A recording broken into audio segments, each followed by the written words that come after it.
Speaker and all other members of the House by name commend the Honorable Neil C. Abramson, express enduring gratitude for his outstanding contributions to Orleans Parish in the state of Louisiana during his tenure as a distinguished member of the Louisiana House of Representatives.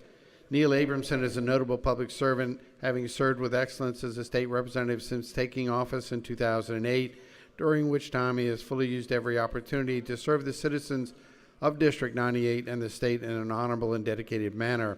A graduate of Episcopal High School, Representative Abramson received a Bachelor of Arts degree in Government from Dartmouth College and a Juris Doctorate degree from Louisiana State University Law Center.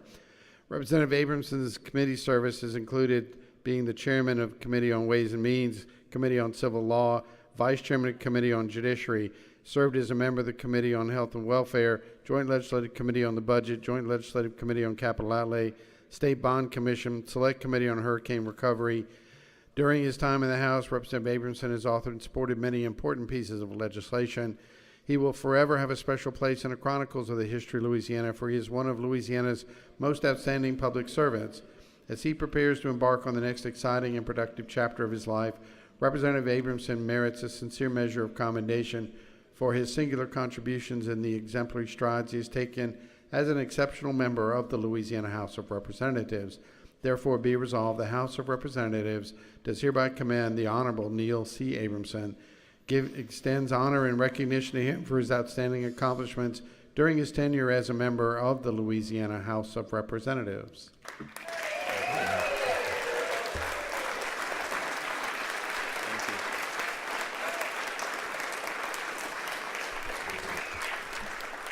Representative Abramson. Thank you, Mr. Speaker. Thank you, fellow members. I really appreciate that. I'll begin this farewell speech where I began my announcement speech 12 years ago, and that's with family. My wife and my son are watching because my son has exams tomorrow. So to my wife, Kim, I want to tell her thank you for the support and the sacrifice. I know it hasn't been easy for the last 12 years, but I love you and thank you. To my son, who when I started was about this big, now he's about this big. Terrific kid, works hard. I know you do great on exams tomorrow, by the way. If any of y'all know me, you know when you look over at that desk, and if I'm not sitting in that seat, I'm one of two places. A good guess is I'm doing something with my family, and probably more particularly something with my son, either at his school or at his game. And I will tell you that it's so important that you remember family, remember their sacrifices, but above all else, don't forget them. And you can do both, and you must do both. You can serve in this house, and you can still take part with your family, and never forget that. The other place you might find me if I'm not in that seat is walking the aisles, right? Because I never sit in my chair. And what I found, which is so special about this place, is everybody in this place and in this room. So I always walk up and down the aisles. Yes, many times I'm asking for your vote for something, right? But the other times I'm just coming to see what's going on, just to chat, get to know you, talk about something.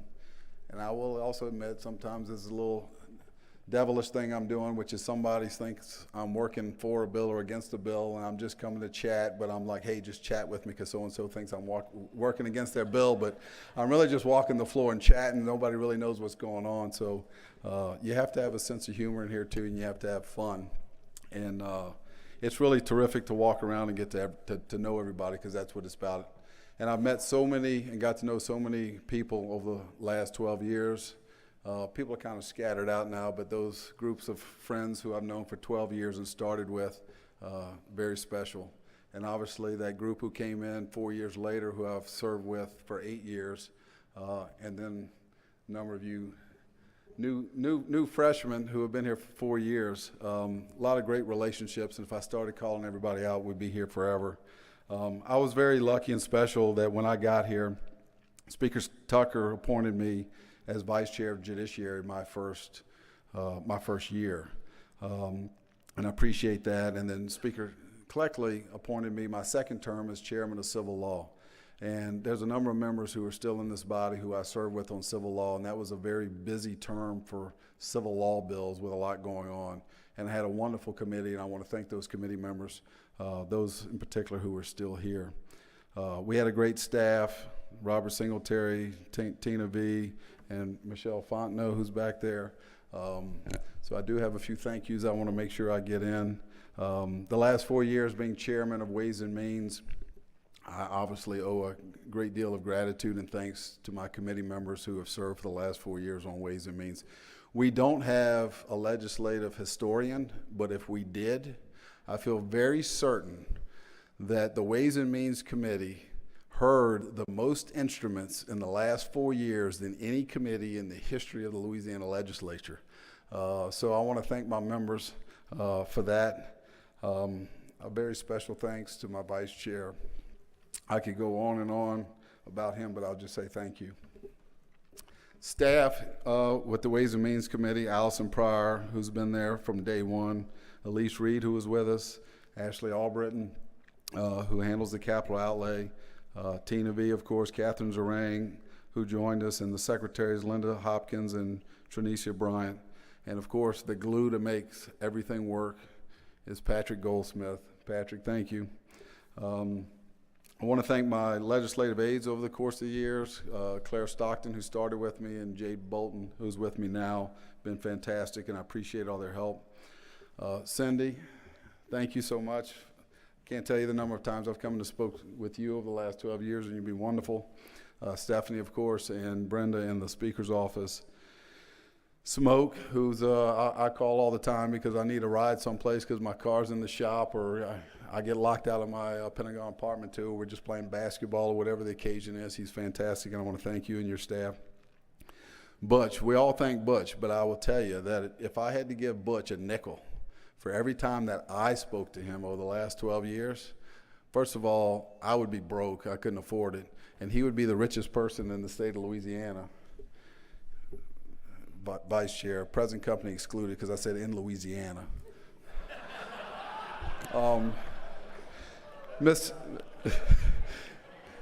I'm usually not very funny, so I got to find something, even if it's at, yeah. Mr. Speaker, obviously I owe you a deep thank you for your trust in me, for being chairman of Ways and Means, and everything that you've done for me the last 4 years. Can't thank you enough for that. You know, in addition to the thank yous, I wanted to say a few other things, and I always look down at this pen, and the pen's changed over the last 12 years, because it's an honor and a privilege to wear the pen. But it's important for us to remember that the pen doesn't make us. We make the pen. And a lot of times, and most times when I'm not in this building, I don't wear the pen. And occasionally in this building, I don't wear the pen either, but that's usually because I forgot it at home. But it's so important that we keep in mind that it's us and who we are, and it's not the title, it's not the office, but it's the person. And never forget that, and always be thoughtful and respectful to everybody, regardless of whether they have a pen or don't have a pen. And I think it's important that we always remember that it's an honor and privilege to wear the pen, but it's the person behind the pen that's the most important thing. Other thing is never give up. For those of you who've been here for 12 years, I would ask you to raise your hand if I asked you to vote about 10 times to help me save the John Hankel Nursing Home. Y'all will remember that. A lot of everybody who's been here for 12 years, hand is raised. So I will say never give up. I try not to tell too many stories, but I'll tell this one real quick. My second year in office, the Speaker of the House came with a bill to close a very important nursing home in my district. The governor was behind it, the chairman of appropriations supported it, and I was a second-year legislator fighting all of those. We went like 4 rounds in health and welfare, defeated them 3 times, and the 4th time the bill came out because there was another member who had a bill that I thought was not a good bill, and I voted against it, and then I lost that person's vote on my bill, and we came to the House floor, And when we came to the House floor, I proposed two amendments on the bill. One, to create a little group that would study things, and I put a legislator on it. And then I put a poison pill amendment. I figured that the speaker and the author of the bill would take sympathy on me, and they would let me get the first amendment on because they felt bad for me because I was a freshman. I was about to get crushed. And they did, and so I got it on, and then I walked back up because I needed the Second Amendment, and I needed a bad Second Amendment so they feel sorry for me about the First Amendment. And I also needed to get back to the podium, so I had to have the Second Amendment so I could get back up here, and then I brought this book up here. And I'd already worked it out with the chairman of the House and Government Affairs that when I made the motion according to the rule book, because I'd put House members on a study committee, that it would get it recommitted to H&GA. He came up and supported me, and eventually we defeated the bill, and it was a good moment for a freshman. And so keep this in mind sometimes. Sometimes it comes in handy. I had a page come up to me after that session and asked me to autograph this book, which was kind of weird, but it worked, I guess. Let me say that I'm not done asking. You've seen me come up here about 5 times already and ask for money for early childhood education. I'm not done, so I will be back over and over again. That goes into don't ever give up. My wife and I have a running joke before every session that didn't start as a joke, but it is now, that this session can't be any worse than the last session. But it usually is. I don't know if the controversial topics find me every year or I find them, but it seems to happen. But the whole point is keep fighting for your district, keep fighting for your community, keep fighting for your state. Never give up, because that's why we came up here. Also say, as you keep fighting, always do the right thing. One day in my freshman year, I was getting worn out. I was fighting for a bill. The other side came up to me and offered me a proposal. I stepped out of the the committee room. I called my wife, and I started to explain everything to her. And basically, the proposal really gutted my bill, but I was so tired, I just kind of wanted to get the bill moving, even though it basically didn't do anything I wanted it to do. She cut me off. The minutia of what it did or didn't do wasn't important. And she stopped me and she said, "What is the right thing to do?" And the answer was simple. The right thing to do is keep fighting for the bill. It took me about 3 years. I finally accomplished that goal, but I leave you with that what's hard is not always easy. It's not always popular, but be guided by that. Don't be guided by a title before somebody's name, a label after somebody's name, what group comes up with an idea, what group supports an idea. Look at the issue. If it's a good idea, no matter who came up with it, what group came up with it, what labels before or after their name, I suggest you support it. If it's a bad idea, don't. Just be guided by the simple concept of what is the right thing to do.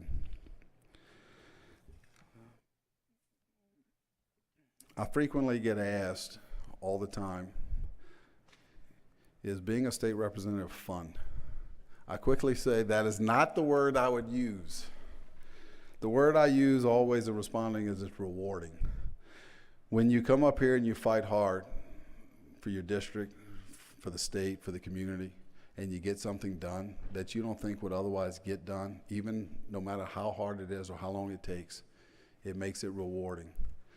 Even a simple phone call to help a constituent get something done that unfortunately they can't get done themselves, those little things or the big things, it makes it all worthwhile. And I will say that this has been an incredible, incredible time. I'm very honored and blessed to have had the opportunity because it's been so rewarding. So I will leave you with this. Remember that the person makes the pen doesn't make the person. Remember to never give up. Remember to always do the right thing. And always, always remember your family. Thank you and God bless.